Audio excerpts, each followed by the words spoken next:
สบายดีสำหรับคลิปวิดีโอนี้ข้าพเจ้าจะมาสอนวิธีการเบิ่งโครงสร้างตารางว่าในตารางของเรานี้มีโครงสร้างเป็นแบบใดซึ่งว่าคำสั่งที่ใช้ในการเบิ่งโครงสร้างตารางนี้แม้นให้ปฏิบัติตามดังต่อไปนี้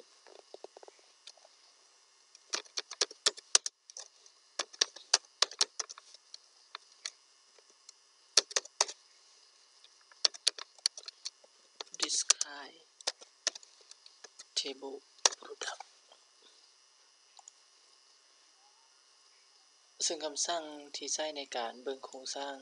ตารางแม่น describe และตามด้วยชื่อ table และสิ้นสุดเครื่องหมายจำจุด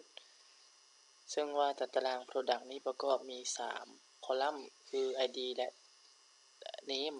แล้วก็ price สำหรับคลิปวิดีโอนี้ก็สิ้นสุดเพียงเท่านี้ขอขอบใจสำหรับการติดตามรับชมรับฟังขอขอบใจ